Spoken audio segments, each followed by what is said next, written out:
निशान न्यूज। ये हमारी खुशनसीबी है हम सब की कि जनाब अरशद हुसैन सैफी साहब यहाँ तशरीफ लाए और आप लोगों ने इनको मोहब्बत से नवाजा और आपने इनके जो है माशाअल्लाह स्वागत भी किया, वेलकम भी किया, स्वागत भी किया।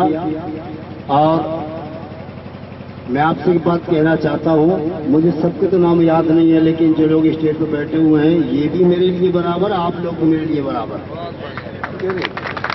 मैं सबका ही प्रचार करना चाहता हूँ। हजरत ईसा ने मिलत संग कहते हैं कि तख्त बदलेगा, ताज बदलेगा,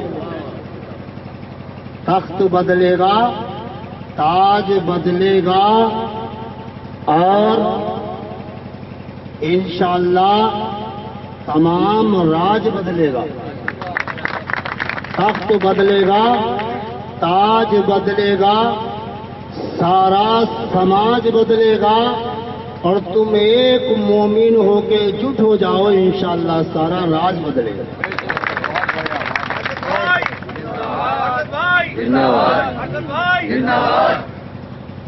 और जिसे आवाज के स्वागत स्वागत मोहब्बत इसको कहते हैं कि आवाज ना लगे ऑटोमेटिक और खुद स्वागत किया जाए। अब एक बात मैं आपसे कहना चाहता हूँ मेरे भाई, आज तक मुसलमान हम सब कहाँ रहे, भूल भी तो रहे ना। अल्लाह ने फरमा दिया कुंतुम खैरा उम्मतिन, कि मैंने तुम्हें अपने महबूब की बेहतरीन उम्मत बनाया। इसमें तो कुछ शक की बात ही नहीं है।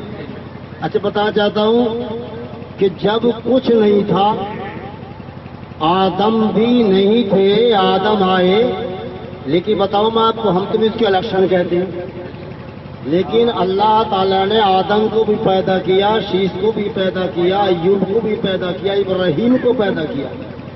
नाल क्या कहा, जब निजाम बिगड़ता चला गया, नहीं संभला, तो अल्लाह ने कहा है आदम तुम्हारी औलाद भी, तुम्हारी उम्मत, तुम्हारा कलमा पढ़ेगी ला इलाहा इल्लल्लाह आदम सफीउल्लाह, लेकिन तुम्हें कलमा पढ़ना पड़ेगा ला इलाहा इल्लल्लाह मुहम्मद रसूलुल्लाह। तो मालूम ये होता है कि अल्लाह ने कहा कि ठीक है कि तुम जितने नबी हो, मेरा जो प्यारा महबूब है, जिससे मैं चाहता हूँ वो मुझे चाहता है, उसी को वोट देना, यानी उसी को वोट देना, घर घर उसी का चर्चा करना। तो कहते हैं न घबराओ मुसलमानों, खुदा की शान बाकी है, न घबराओ मुसलमानों, खुदा की शान बाकी है, अभी इस्लाम जिंदा है, अभी कुरान बाकी है। ये जालिम क्या समझते हैं जो अपने दिल में हंसते हैं, अभी तो करबला का आखिरी मैदान बाकी है। आज तक हम और तुम कहाँ रहे? अच्छा देखो भाई, वोट आपने सपा को भी दिया, बसपा को भी दिया, भाजपा को भी दिया, सबको दिया ना। तो मैं कहता हूँ मुसलमान का होना चाहिए। तो आप दिल से और मोहब्बत से आप सबका ख्याल निकालकर, सबकी मोहब्बत निकालकर, अब बैरिस्टर जनाब असदुद्दीन ओवैसी साहब के जो प्रत्याशी या जो मतलब उनका, अगर आपने इनको कामयाबी दी हम सब ने, तो समझ लो इनकी नहीं हमारी सबकी कामयाबी। मैंने अपने घरों में तशरीफ फरमा, मेरी माँ बहन बेटियां सभी को अस्सलाम वालेकुम व रहमतुल्लाहि व बरकातुहू। देखिए, सबसे पहले मैं जब भी बात शुरू करता हूँ, मैं एक शेर के साथ शुरू करता हूँ और सबसे पहले अपनी पार्टी के बारे में बताना चाहता हूँ। मैं आपसे रूबरू हो रहा हूँ इस शेर के साथ। बुलबुल को फूल, बुलबुल को फूल सम्मा को परवाना चाहिए, बुलबुल को फूल सम्मा को परवाना चाहिए, और हमको अपनी बार पाक बड़े में रसूल पाक का दीवाना चाहिए। देखिए, हमारी पार्टी ऑल इंडिया मजलिस इत्तेहादुल मुस्लिमीन अगर यूपी के अंदर आई तो क्यों आई, ये मैं आप लोगों को बताना चाहता हूँ। जब यूपी के अंदर दलितों के साथ, पिछड़ों के साथ, शोषित वंचितों के साथ अत्याचार होने लगा, उनके साथ उनकी दुर्दशा होने लगी, उनकी आवाज उठाने वाला कोई नहीं था, उनके बच्चों के मुस्तकबिल के लिए उन्हें एजुकेशन देने वाला कोई नहीं था, उनके लिए हॉस्पिटल बनवाने वाला कोई नहीं था, और उनके लिए जो है अच्छा विकास देने के लिए जब कोई नहीं आया तो उसका नाम था हमारे सदर मोहतरम बैरिस्टर असदुद्दीन ओवैसी साहब।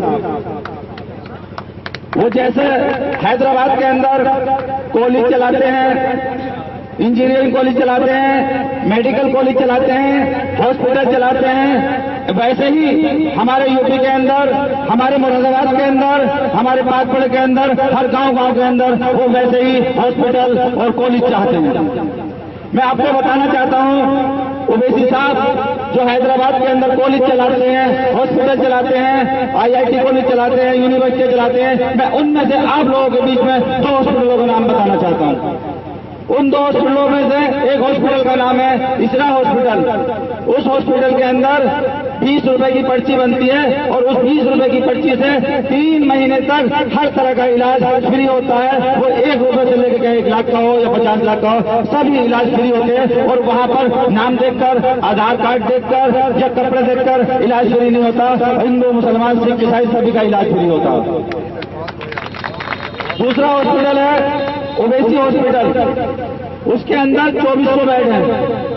वहां पर भी सिर्फ और सिर्फ 20 रुपए की पर्ची बनती है, और वो 20 रुपए की पर्ची 3 महीने तक वैलिड रहती है। उस 20 रुपए की पर्ची से आपके हर तरह का इलाज, और क्या है, आपकी किसी भी तरह की जांच हो, ब्लड की जांच हो, एक्सरे हो, अल्ट्रासाउंड हो, सिटी स्कैन हो, या कोई भी जांच किसी भी तरह की या मेडिसिन हो, वो सब आपको फ्री मिलता है। और 3 महीने के बाद अगर आपको कुछ खर्चा देना होता है, चार्ज देना होता है, तो वो सिर्फ और सिर्फ 20 रुपए की पर्ची ही बनती है। तो मैं आपको बताना चाहता हूं, वैसे ही कॉलेज, वैसे ही हॉस्पिटल, वैसे ही IIT कॉलेज, वैसे ही इंजीनियरिंग कॉलेज, वैसे ही मेडिकल कॉलेज हमारे पाकपुर के अंदर भी बनेंगे। और वो जब बनेंगे जब पाकपुर से आप ऑल इंडिया मजलिस इत्तेहादुल मुस्लिमीन के चेयरमैन को जिताकर भेजेंगे। हमारे सदर मोहतरम कभी जातिवाद की बात नहीं करते, वो सिर्फ और सिर्फ शिक्षा की बात करते हैं, स्वास्थ्य की बात करते हैं और विकास की बात करते हैं। बाकी सब जाति, बिरादरी, धर्म की बात करते हैं। वो हमेशा अगर कोई बात करते हैं तो वो संविधान की बात करते हैं। मैं आपको बताना चाहता हूं, कुछ लोग जो हमें बीजेपी की बी टीम बोलते हैं, मैं उनको ये बताना चाहता हूं, जब भी कोई हमारा मसीहा निकल करके आया है, हमने तो कुछ भी नहीं है, हम जिन लोगों के पैरों के धूल भी नहीं है। हमारे जो है कितने लोग इमाम हसन आए, इमाम हुसैन आए, उनको ऊपर उंगलियां उठाई गई, हमारे नबी पे उंगलियां उठाई गई, लेकिन वो आगे बढ़ते गए। और हमारा जो परचम है, इस्लाम का परचम, हमारे इमाम हुसैन, इमाम हसन ने वो परचम लहराया, और आज तक जो हम जी रहे हैं, जो खा रहे हैं, वो इमाम हुसैन का सदका खा रहे हैं। तो वैसे ही जो लोग हम पर उंगलियां उठाते हैं, मैं उनको बताना चाहता हूं, अभी 12 दिसंबर को जो हमारी मीटिंग होनी थी ऑल इंडिया मजलिस इत्तेहादुल मुस्लिमीन की, वो पाकपुर के बुद्ध बाजार के अंदर होनी थी। अगर हम बीजेपी की बी टीम है, तो मैं पूछना चाहता हूं, उन बीजेपी के लोगों ने, उन रामलीला ग्राउंड वाले जो हमारे अध्यक्ष हैं, जो उसके मेंबर हैं, उन्होंने हमारी पार्टी के जो जनसभा होनी उसका विरोध क्यों किया? अगर हम उनकी बी टीम थे तो वो हमारा विरोध नहीं करते। वो विरोध उनका नहीं करते जो उनकी बी टीम है। वो समाजवादी का विरोध नहीं करेंगे, वो कांग्रेस का विरोध नहीं करेंगे, वो लोकदल का विरोध नहीं करेंगे, वो BSP का विरोध नहीं करेंगे। वो अगर करेंगे तो सिर्फ और सिर्फ ऑल इंडिया मजलिस इत्तेहादुल मुस्लिमीन का विरोध करेंगे। आपने सुना होगा, जब इसके अध्यक्ष रामलीला कमेटी के परसोत्तम जी जब उनसे मीडिया वाले मिले, तो उन्होंने सिर्फ और सिर्फ यही कहा कि हम, वो ओवैसी साहब की जो पार्टी है, वो मुस्लिम पार्टी है, वो बीजेपी के विरोध में बोलते हैं, हम इसलिए ऑल इंडिया मजलिस इत्तेहादुल मुस्लिमीन की जो है कोई भी सभा यहाँ नहीं होने देंगे। और नहीं हुई, वो हमारी सभा नहीं हुई, और हमारी जो परमिशन थी वो कैंसिल कर दी गई। जो लोग आपके बीच में आ रहे हैं, आपको तरह तरह की बातें बता रहे हैं, आप लोगों को उनसे होशियार रहना होगा। जो आपके बीच में पहले प्रधान रह चुके हैं, अगर वो आपके बीच में आते हैं तो उन्हें आपसे जो है पाकपुर में आकर सिर्फ और सिर्फ विकास पर वोट मांगने चाहिए, अपने काम पर वोट मांगने चाहिए, क्योंकि आप उनको मौका दे चुके हो, किसी को 1 बार, किसी को 2 बार। और जिनको आप मौका दे चुके हैं, उनको सिर्फ और सिर्फ काम पर और विकास पर वोट मांगने चाहिए, ना कि बिरादरीवाद फैलाकर और जातिवाद फैलाकर मांगने चाहिए। मैं आप लोगों के बीच में बताना चाहता हूं, आज तक इन 7.5 सालों को अगर छोड़ दिया जाए तो हमारे ही समाज के लोग यहाँ पे प्रधान बने थे। सब हमारे ही समाज के लोग प्रधान बने थे। मैं पूछना चाहता हूं उन समाज के ठेकेदारों से जो हमारे समाज के प्रधान बने थे, आज उन्होंने अगर हमारे बीच में आकर हिंदू मुसलमान की बात करते हैं तो उन्होंने क्या किया था।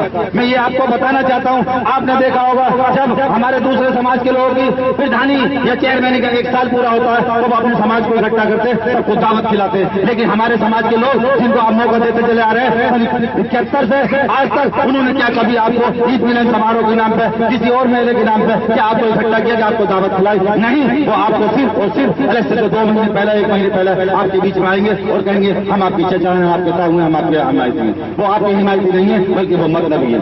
जो लोग आपके बीच में आकर बिरादरीवाद की बात करें, जातिवाद की बात करें, मैं आपसे कहता हूं उनका आप बहिष्कार करें।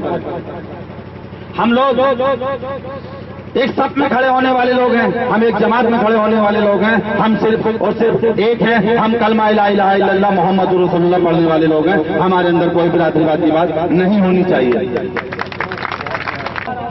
वोट मांगने के लिए भी आ रहा हूं और मैं जब भी आप लोगों के बीच में कोई दुख की बात हो, तकलीफ की बात हो, मैं हमेशा आप लोगों के बीच में रहता हूं। जैसा भी हूं मैं आप लोगों के सामने हूं। मैं खुली किताब हूं और मैं खुली जो पन्ना है मेरा प्योर है, पूरा सफेद है। उस पर अगर कोई कहानी लिखोगे तो वो आप लिखोगे जब आप मुझे यहाँ से कामयाब करके भेजोगे।